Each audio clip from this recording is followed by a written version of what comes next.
totally seen people do that on detective shows. When you write, it can leave an imprint. Sketch over the next sheet of paper, and you can see the words. When I saw that, I was like, holy crap! I better make sure I rip the paper out before I use it from now on. It's a pretty old-fashioned technique, but even the classics can be surprisingly useful sometimes. Oh, and I should also mention, I found the notepad on the desk in Makoto's room. Huh? Which means, only someone who had been in Makoto's room before the incident could have written it.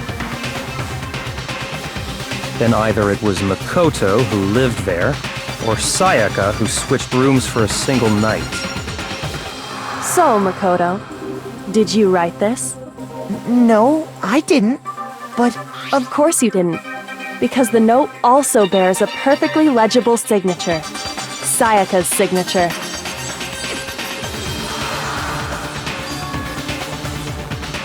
but why? Why would she write that? The note was likely her way of getting in touch with a certain someone.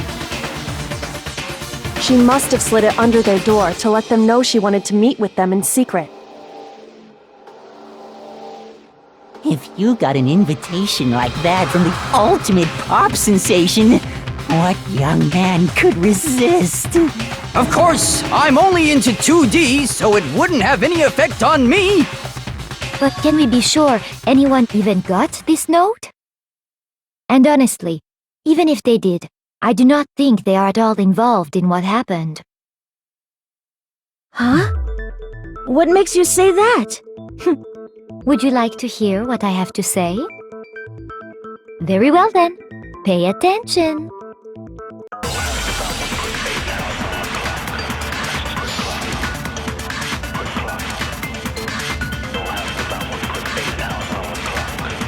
Sayaka and Makoto switched rooms, correct? But in the note, the place they were asked to come to, it specifically says, my room. I see. So if someone read that note, then they would have gone to Sayaka's room. Exactly. The room that Makoto was staying in. No, that's wrong.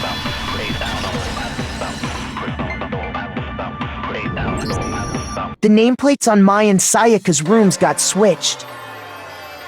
They got switched? That's right. The nameplates got switched, just like the rooms themselves.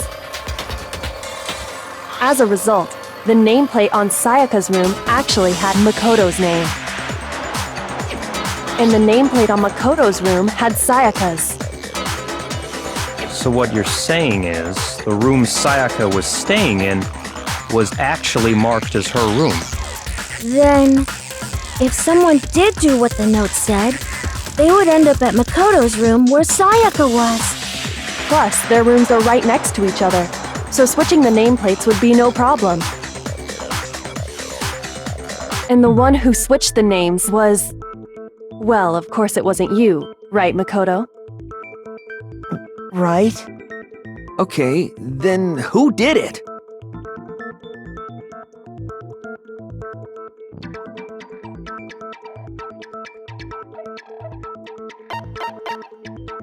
I got it! Me and Sayaka were the only ones who ever knew about us switching rooms. So the only other person besides me who would even know to switch the nameplates was Sayaka. You can also infer as much from her note.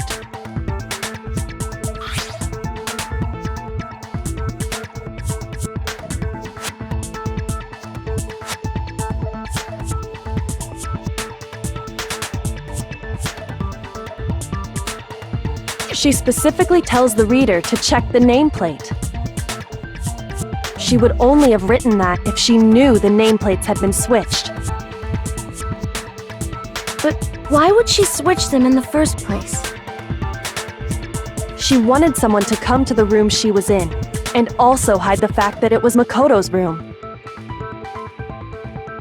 What? Inviting someone to your room, but not telling them you'd switched rooms. Why would anyone do that?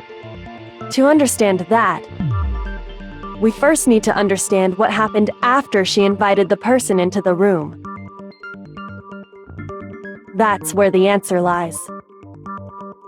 What happened then was probably whoever she invited over came in and attacked her. We figured it out! We know who did it! Whoever she invited over is the culprit! But we still don't know who it is, you goddamn idiot! Sayaka fought with her killer there in the room, yes? Perhaps the answer to our previous question lies in that initial struggle. Yes, I think you're right. Then... we just have to figure out what happened during the fight, right? That reminds me. There was a replica sword at the murder scene. Was that perhaps used during the fight? Oh yeah, what's the deal with that sword? Sayaka suggested I should hold on to it. I thought it might come in handy if I had to defend myself. It seems pretty likely that the killer used it to break Sayaka's right wrist. How the hell could you possibly know that's what broke her wrist?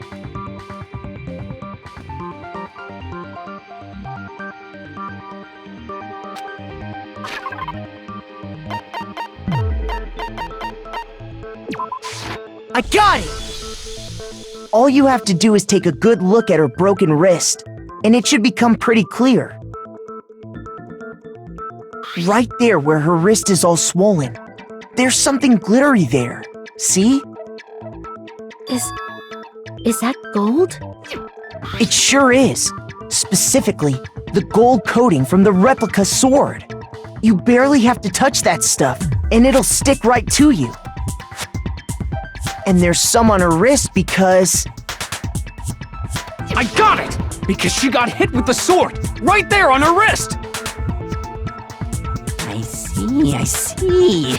And so the truth draws ever closer. Alright, then it's about time to solve this mystery.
When the fighting broke out, the culprit grabbed the sword, and that's when the first blow was dealt. A sword-based sneak attack! And that's what broke Miss Mizono's wrist. So, she tried to fight back. She grabbed the kitchen knife she had hidden away.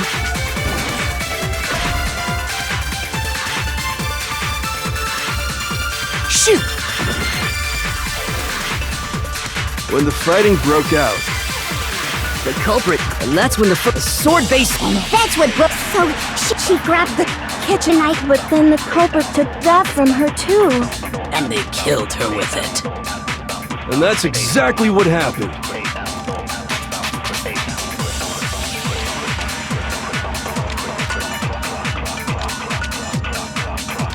When the fighting broke out, the culprit grabbed the sword, and that's when the first blow was dealt. A sword-based sneak attack. No, that's wrong.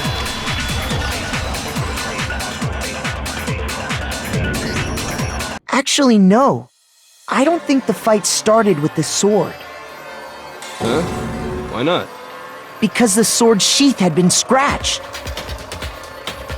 See? There's a gash in it. Like someone cut into it with something sharp. Something sharp? You mean like the kitchen knife? That was the only sharp thing found at the scene.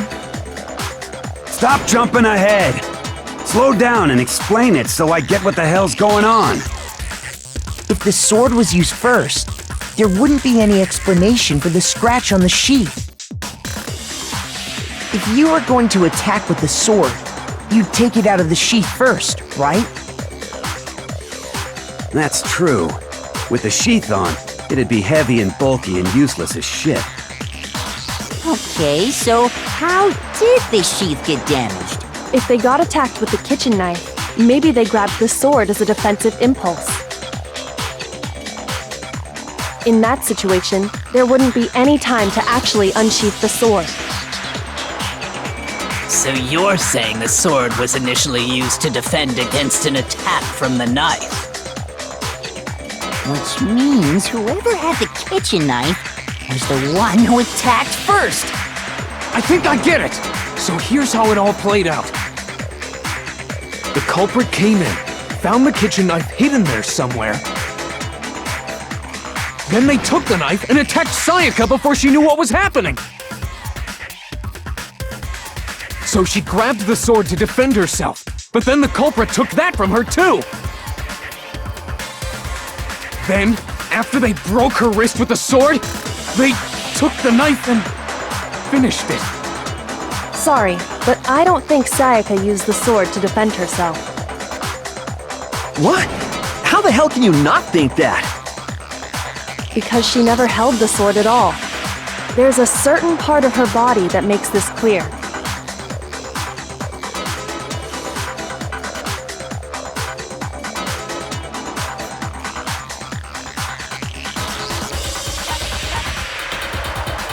I got it! You're talking about her palms, right? The palms of her hands were perfectly clean, so I don't think she ever picked up the sword. How can you know that just by looking at her palms? Like I said before, the gold coating on that sword comes right off. All you have to do is touch it. In fact, if you look, you'll notice that a lot of the gold has already come off the handle. It's safe to assume that's because whoever used the sword got some of it on their hands.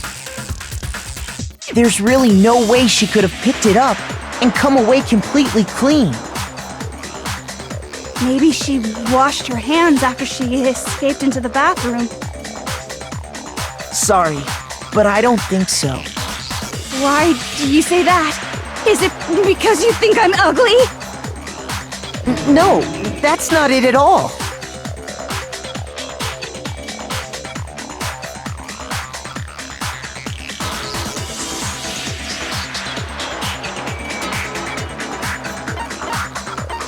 I got it! According to the Monokuma file, Sayaka's time of death was around 1:30 a.m. In other words, at nighttime. And the water in the bathroom shuts off at nighttime, right?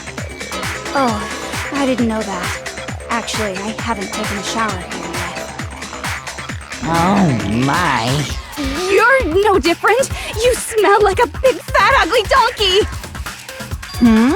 I'm not sure whether to take that as an insult or a compliment. An insult, obviously. So anyway, if Sayaka never touched the sword, then that means the killer is the only one who used the sword. But hold on. If that's right, then the one who damaged the sheath with the kitchen knife was...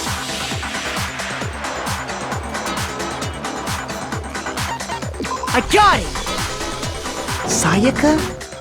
She had the kitchen knife? But we already said that the attack started with... The person with the knife attacked first, and the sword was used as an impromptu defense. Then the one who attacked first was... Sayaka? Now do you understand? She wasn't a blameless victim in this. No, far from it. It's almost as if she'd been planning to commit a murder of her own. She took the knife from the kitchen, then invited the culprit to the room she was staying in. And if it's true that she had the kitchen knife and attacked without provocation... Indeed. These are all the actions of an assailant. Which brings up another point. Makoto, Sayaka was the one who suggested you two switch rooms, correct? Maybe the reason she wanted to switch rooms was so that she could pin the crime on you. That is a possibility, is it not? Sayaka wanted to... on me? That would also explain why she would switch the nameplates. She wanted to get whoever she had targeted to come to Makoto's room where she was staying. And by committing the murder there, instead of her room, that would implicate Makoto. But for that to work, the target had to be lured out while still keeping the room swap a secret. If the target knew she had switched rooms, they would have become suspicious right away. So all that's why she switched the names? But doesn't that plan seem a little risky?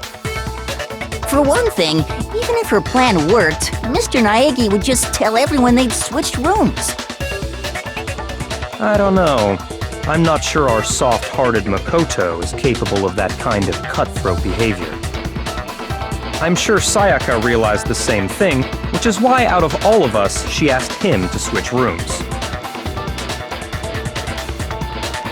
Plus, she was the ultimate pop sensation.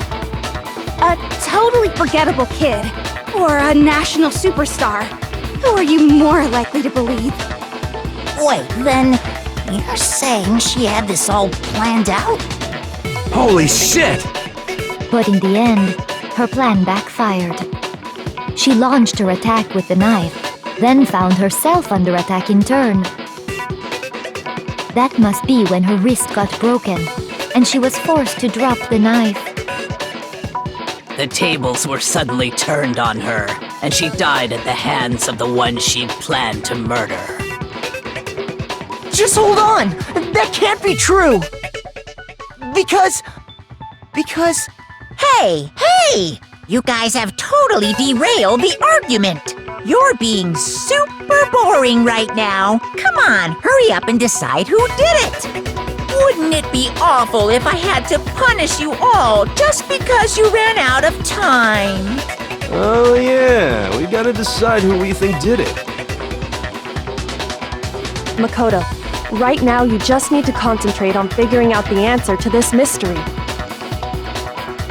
If we can't uncover who murdered Sayaka, it's over for all of us.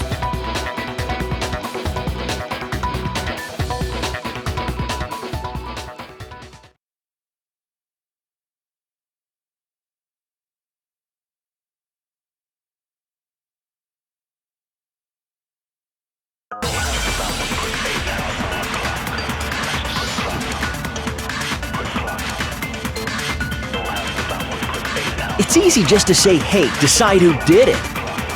But there just aren't any more clues, right? No, that's wrong!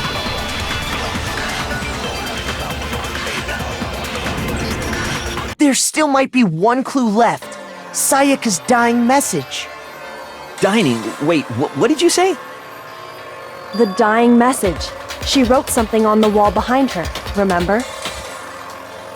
11037. Written in her own blood.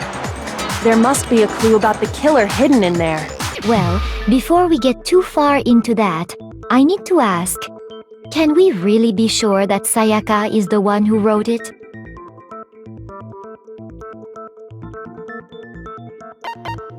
I got it! Her left index finger had blood on it. that could only be because she used that finger to write the message. I see. She broke her right wrist during the fight, so she'd have to use her left hand to write. Sure, I think we can all agree Sayaka wrote it. But still, what the heck do those numbers mean? 11037? Hey, Chihiro.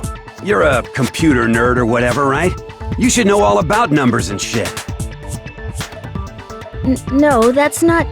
Yes, I'm a programmer, but I don't see any kind of meaning in these numbers. Of course. It's because they're not numbers. Oh, yeah, it looks like... Huh? What? What? No, it's just...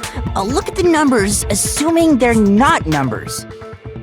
Don't these first two, 1-1, look less like two numbers and more like one letter? Ah, you're right. The connecting line is barely there, so I assumed it was 1-1, but looking at it now, you could also read it as an N. Whoa, you might have finally just said something worth a shit. Our little gray cells are really getting excited now. But even if that really is an N037 doesn't make any more sense than before.